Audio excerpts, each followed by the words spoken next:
again, and this is if you have been seeing some cartoon works, political cartoon works online that are exactly uh some of them are lampooning the political situation of the country.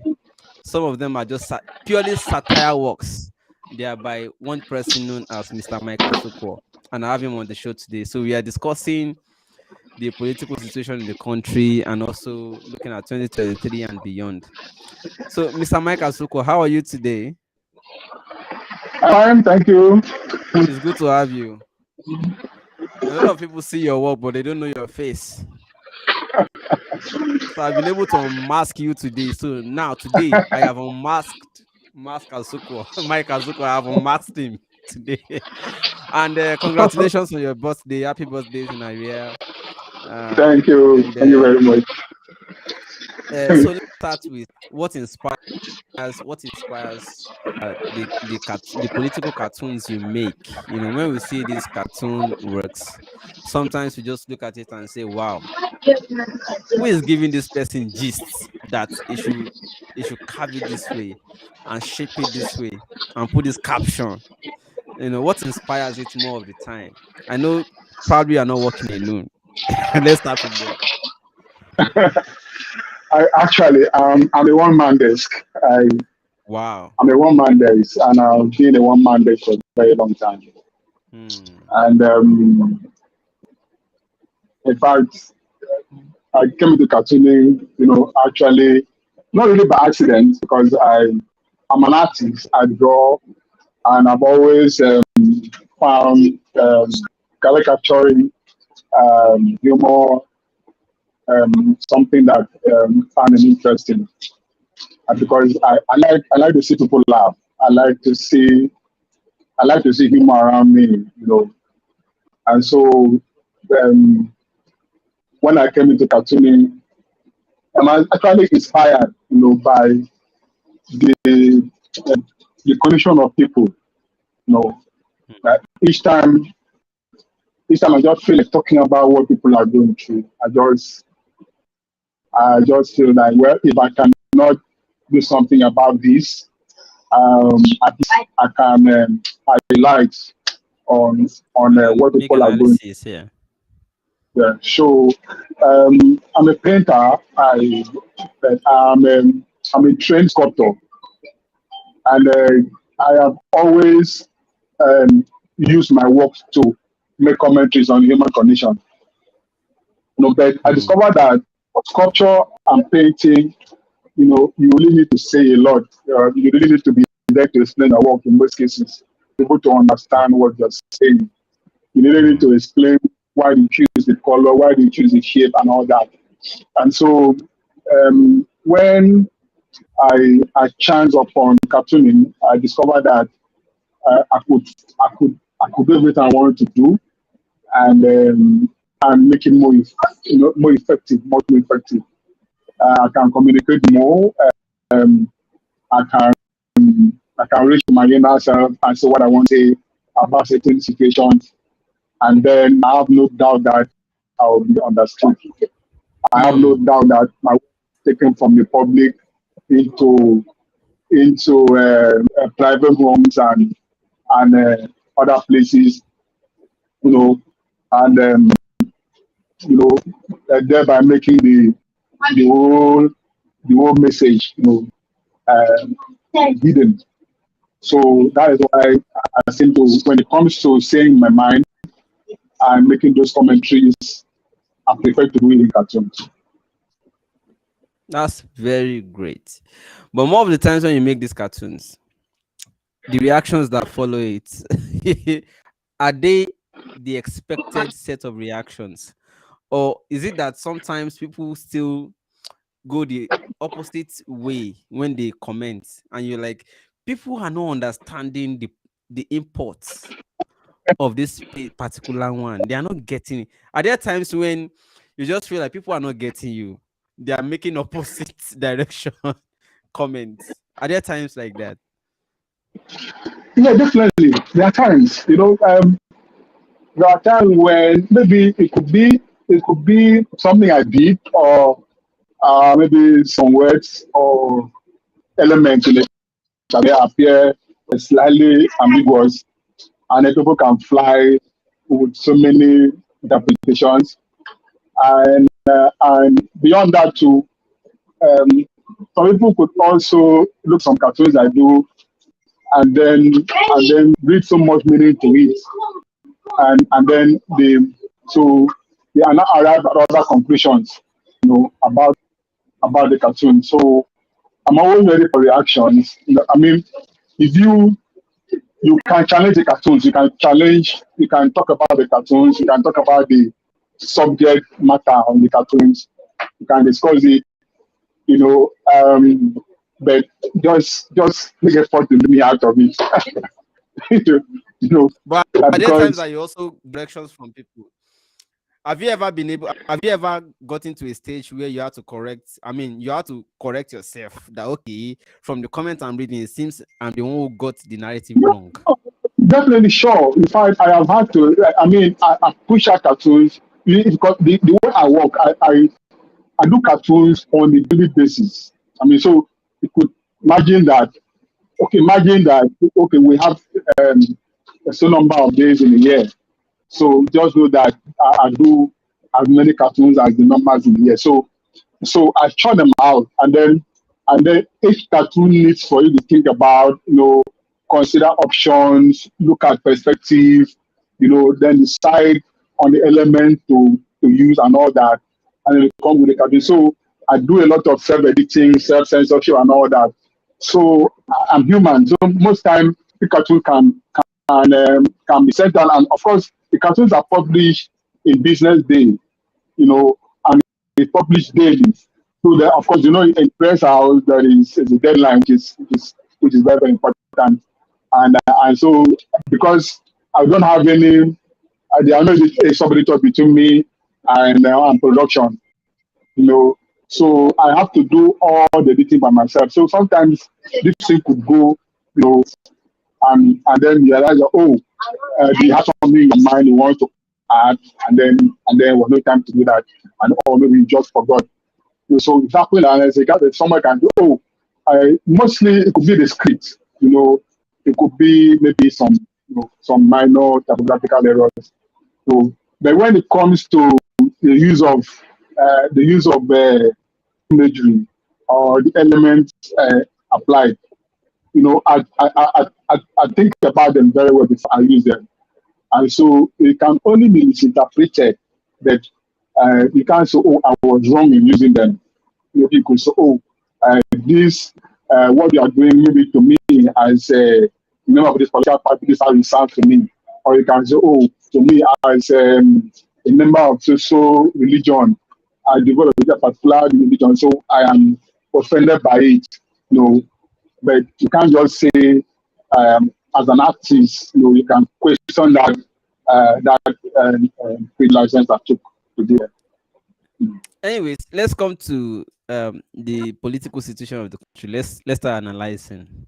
Beyond just making these cartoons, and beyond just portraying satirically the situation or the laughable situation of the country, what is your own expectation, and are you seeing the corrections you anticipate or you expect or you wish for each time you paint the laughable situation of the country? Sometimes you just see an event and you just say, what? Somebody snake swallow 80 million. Monkey swallow 70 million, and you just make cartoon of it. You're not expecting that. Let's ludicrous as this is, let us paint it in cartoon and let us see people just react. Do you see the reactions you expect each time you make this cartoons? Okay, from different quarters, I, I, I get feedback. Hmm. How much of how much impact as this had on policy making in some years entirely. Hmm. But I know that people read my cartoons. I know that people read I mean, the people that matter actually in my cartoons. I have a book actually that was published about 3 years ago, and I know that a lot of key political actors in Nigeria, actually bought that book, and so they they definitely most of the basically went through that book. And beyond that, also I've had reactions um, from from government functionaries, from aid to governors, from ministers and all that. Some to me, some to my newspaper, editors. So I know that people read these cartoons and they are conscious of all the things I say in this cartoon. Mm-hmm. You I was even told once that there was a particular meeting, in a particular committee, at the National Assembly, where a particular cartoon idea was discussed. You know, I've had ministers call to say, no, it was not like this. You know, um, I think I was even the one that I even published a cartoon that the minister said, look, Asukwo, you should have called me to confirm this. So it means that It gets to them. It reaches them. Yeah. they read it. Well, then of course they laugh about it, but then the messages somehow get to them. So that sometimes you do things and you also, oh, I hope this cartoon will not start making fun of me. So I know, but then how much of the impact, how much it tells on the policies, how much it tells on the conduct, is what I can't do. But I know that they are really the cartoon. Interesting. So let's talk about 2023. I know that the events are actually, I mean, they are just coming in torrents now. The events, left, right, APC, PDP, those that are alternative parties, newly emerging ones, and the electorates that they are still going to face. I know that you're also worried about delegates getting largesse at the Um, primaries. So, what do you think will happen? What do you think will happen in 2023? well, 2023, okay, like I did a cartoon once. Let me just go through them. There was a time, there was a particular work where an octopus was brought to Yes. play Agnes. So I did a cartoon Yeah. Yeah. about octopus, where somebody's going to put it as, okay, please tell us who is going to be Nigeria's president.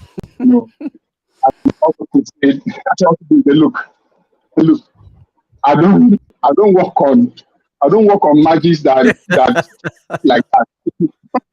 This one that can be changed at any time when the rules are not obeyed. So I Mm-hmm. don't. So that is so. I mean, I was just using that to highlight the kind of situation that we have in our polity.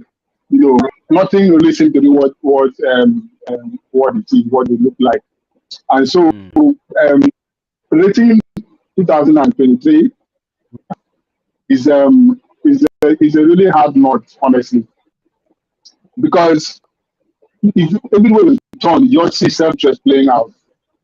You know, Mm. you see self-interest playing out. You see, so we've not really, you're not looking as if you're not really learned anything at all. You look at even the political players are not doing it based on hindsight. So this is what we did the other time, and this is what the people reacted. Now let us do something about that. So it's Different, not yeah, looking like, taste. Yeah. so you don't see them making any move to correct um any any serious issue that is holding us back. If you see them waste time to correct anything, you discover that it's because that thing affects them. You know, Mm. okay, it's just the way NAS, you know, ran around just a few days ago to amend a certain part of constitution because of the way it affected them. It was Yeah. done within 4 hours. Absolutely. Just to allow them, just to allow the statutory um, voter to vote. provisions, yeah. Vote. And so you could see how serious they were about it. You could see how what it meant to them, how important it was, how the time they wasted and everything. The following day they announced and everything. So it was not within, as soon as they discovered that their mistake, they took time, they stopped every other thing to make sure that that part of the constitution was corrected, it was amended, even though Buhari did not accent to it. So you could see what other thing have they shown so much eagerness into thing, you know they haven't. as as we're talking now, the ASU is still on strike. The students are still at home, so Absolutely. you can't see the same way that they run around to correct, to amend that question. You can't see them do that about education. So it is a very easy. So what is playing out is just self-interest, and I'm telling you that every other thing has been put on hold, and until 2023 election is held and winner announced, you know, there definitely will be a lot of things that will not will just have to forget for now. As I'm talking now, I mean, people don't even know the minister for the minister for works. People don't even know the minister for transportation. Now that the one that was there has resigned, who is taking over, we don't know. We don't even know minister for, so many people don't even know it's minister for education. Hmm. So many don't know anything because politics are taking over, and this has going to be till 2023. So it's Now, unfortunate. I mean, for now, because I'm still going to see you physically, so that we there's this transmission audio. The audio is not too cool, and I'm not enjoying it. But I'll still see. But before then, for now, there are people agitating that election every 4 years is not necessarily cutting it for us, and that they feel that the best way is that, well, since restructuring is not being taken to heart by the current political leader, that perhaps everybody should just go their way and lead themselves. I mean, form new regional nations, new nations based on regions. I know that you have looked at these things before, and you just want to look at it and ponder, contemplate, and look at what is your own feeling about it. What's your own impression? What do you think? What do you think about it? I think that agitation is actually quite another. You know, I mean, people have, of course, uh, marriages break down. Um, Spouses that were the best, they were the toast of the town. Usually come together and say, "Please, let's end this." Because he who wears the shoe, where his pink is. So if somebody just said, "Oh, I think this is not one," the Mm. partner has to look at it and so, "Oh, what do we do about it?" So I believe that one is quite in order. The only thing I'm not comfortable about is the way that we go about the education. Mm. I still feel that despite the way it goes, in that a lot of things will be achieved through um, through a well conducted political process. You know, so I think that um, if you rally around your man, and say, okay, I will have these issues in the family. Now there's going to be a family meeting. Okay, so when you go to that family meeting, we are sending you to that family meeting to present us. This is what you will say when you get there. This is our stand. So that is the kind of Mm. approach that they will work. When you send your man, I know that look, he doesn't have. You don't have to wait for him to bribe you to do that. You don't have to wait for him to push you to give you money to do that. So if it's okay, who do you think we can talk for us? And then you send your man as, okay, when you go to the house, when you get there, this is our stand. This is where we want you to this is the stand we want you to support. I think that makes it better because if you have such kind of presentation, at where it matters, like for instance, the National Assembly, we will force to sit down and discuss this thing. So it's not your man that will find his own way into the house that you expect to be able to say what you wanted to say. He must have your support. He must have you. You must know that he has a back, so that whatever he says, you know that he's talking for you. And you know that man there is talking for us.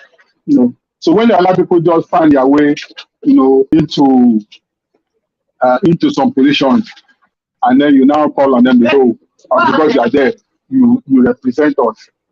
It becomes a problem. So I feel that we limit that there is the political solution is better. Is actually better. Okay, if the political solution is better, then if in 2023,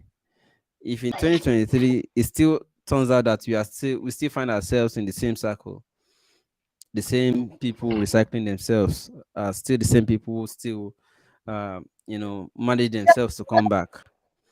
Um, what do you think? What do you think should follow?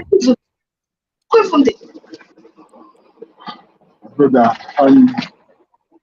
Do we all just continue to make our analysis, draw our paintings, cartoons, and just no, continue? I think that that's what I'm saying. That we should have effective representation. We should be able to get this conversation going, in the right sector. We should be able to make our credit. Okay, this is our hand on these issues, and then people that you give their vote, to, especially when you have maybe block vote, you should be able to bring a block vote together, to ensure that somebody represents you somewhere. Somebody is there to talk for you. I know that, like I said first time, self-interest, is actually the overrated factor in most cases. But I also think that that self-interest could also be expanded to cover wider constituency. This is what I represent. Yes, if I say, okay, I am from this is the constituency I represent. That means that whatever you say, you are saying it because it's the people that are saying this thing through you. Yeah. Because definitely we cannot continue like this. Okay, let me just ask straightforward. In 2023, what do you think is, in your own opinion, what do you think in 2023 can lead Nigeria, and at least we can begin to have this the semblance of the sanity you are talking about? Well, I should say the way is it Babangida said it, that they don't know who's going to take over from us, but we definitely know those who are not going to take over. So there are certain people that I feel that should not come near government. Because we just have to look at some people's antecedents. Let us look at certain issues in what some people, how some people reacted to them. What did they say in certain situations? What are they saying about corruption? What is their position on corruption? What is their position on insecurity? What is their position on education? And all these things affect us. So, in a nutshell, if you don't want to give us the name of, who you think should come, at least can you give us the names of who you think should not even be contemplated at all? The people who are in a position to make things happen, but could not do so, should not be given an opportunity. Should not give an We should not give opportunity to anyone who will make us lose the present government. Like we are missing many Nigerians are missing Goodluck Jonathan after they already said he was corrupt. His government was corrupt, and now they are missing him. So that if we put this man here, it will make us miss this government as Hmm. it is now, Hmm. as bad as they are. There are people who we counted on to make the difference in this game. Hmm. I'm not worried about those who are not in a position to do anything. But for those who are in a position to make changes, Hmm. as we are talking now, people that were affected, during the March 22 train attack, you know, Yeah. they are still in captivity. The the Hmm. the the very minister who is in charge of transportation, You're he talking now about wants to become Amike. president. Okay, so that's I number mean, one. You so don't want him to. so what are we saying? A government Hmm. that say, okay, coming um to strengthen the independence of the central bank, is even Hmm. allowing the central bank governor to be a card carrying member of the ruling party. You Hmm. know, so a central bank governor that is a card carrying member of the ruling party should not be allowed near anything any government. Okay. So there are certain things. There are people who are in a Maybe position who claim they could lift up uh, uh, people from poverty. What did they Hmm. do about it? If we're given an opportunity to do that, we should not be allowed near government, no matter what they are saying. This is not. This is just being not being instrumental. We just have to keep a lot of some people away from government because when they have the opportunity to do certain things, and you're saying, okay, so many years have been wasted. The 6 years of PDP plus 8 years of APC are going to be wasted. Then we have actors in all those regimes, and most of them are back now to tell you that they had a lot of experience from their being in government. I mean, anybody could, how do we get from that experience that we got from government? Hmm. What do we get from the Okay, experience? so in a nutshell, anybody who is presently in government and could not, uh, perform their duties even while in government should not be allowed to smell it again.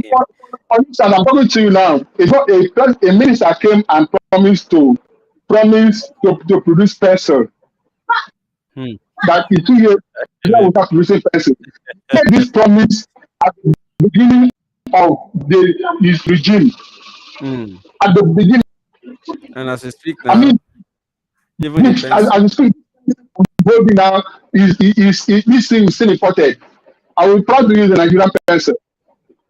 So if As somebody simple that come as back to you and pencil is. give opportunity to rule, and so It's what still, we cannot if you could not produce ordinary pencil in 2 years, what do you expect this hmm. man to do? So it's as simple Hmm. as that.